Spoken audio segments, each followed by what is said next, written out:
அஸ்ஸலாமு அலைக்கும் சொந்தங்களே, எல்லாரும் எப்படி இருக்கீங்க? முட்டை மலா எப்படி செய்யலான்னு பார்ப்போமா? இதுக்கு முக்கியமான பொருள் தான் முட்டை. நான் இன்னைக்கு 3 முட்டை எடுத்திருக்கேன். 3 முட்டையை மஞ்சக்கருவு தனியாக வெள்ளைக்கருவு தனியாக பிரிச்சுட்டேன். அந்த மஞ்சக்கருவில் ஒரு சொட்டு கூட வெள்ளைக்கருவு இருக்கக்கூடாது. அந்த அளவுக்கு உடையாமல் பார்த்து பிரித்து அதை ஸ்டெயின்லரில் போட்டு நல்லா ஸ்டெயின் பண்ணிடுங்க. ஸ்டெயின் பண்ணிவிட்டு அதுக்கப்புறமா ஒரு ஸ்பூன் எடுத்து நல்லா மிக்ஸ் பண்ணி விட்டுக்கோங்க. மிக்ஸ் பண்ணி விட்டு அது கொஞ்சம் தண்ணியான கன்சிஸ்டன்சியில் இருக்கும்.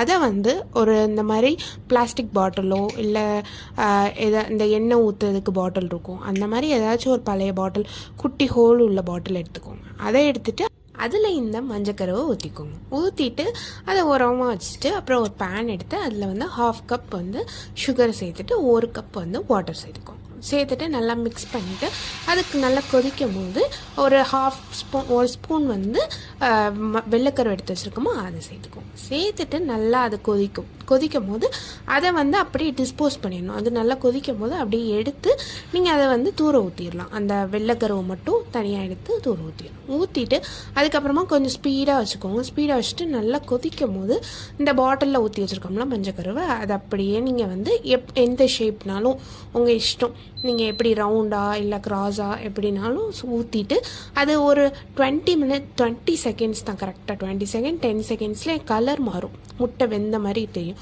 உடனே நீங்கள் அதை எடுத்துருங்க. அந்த சுகர்லேருந்து எடுத்து வச்சுருங்க. அதே மாதிரி எடுத்து வச்சுட்டு அடுத்து என்ன பண்ணணும்னா அந்த மிக்ஸி ஜார் எடுத்துக்கோங்க. மிக்ஸி ஜாரில் அந்த வெள்ளைக்கருவு எடுத்து வச்சுருக்கோமா அதை சேர்த்துக்கோங்க. அது கூட மில்க் பவுடர் இருந்துச்சுன்னா மில்க் பவுடர் சேர்த்துக்கோங்க. இன்றைக்கி நான் மில்க் பவுடர் இல்லாதனால மில்க்கும் கேஷ்யூவும் சேர்த்துருக்கேன். மில்க் பவுடர் இருந்தால் 3 ஸ்பூன் சேர்த்துக்கோங்க.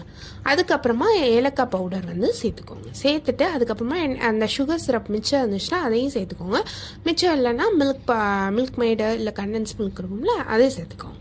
சேர்த்துட்டு நல்லா மிக்சியில் கிரைண்ட் பண்ணிடுங்க. கிரைண்ட் பண்ணிவிட்டு அதுக்கப்புறமா என்ன பண்ணணும்னா நான் இன்றைக்கி இட்லி சட்டி எடுத்திருக்கேன். நீங்கள் ஏதாச்சும் ஒரு பாத்திரத்தில் தண்ணி வச்சுட்டு கொஞ்சம் தண்ணி வச்சுட்டு அதுக்கப்புறமா ஒரு குட்டி பவுலில் நெய் தடவிக்கும். நெய் தடவிட்டு இந்த செஞ்சு வச்சுருப்போம்ல வெள்ளைக்கருவோட பேட்டர் அதை ஊற்றிக்குவோம். ஊற்றிட்டு அதை வேக வச்சுருங்க. 15 மினிட்ஸில் வெந்துடும்.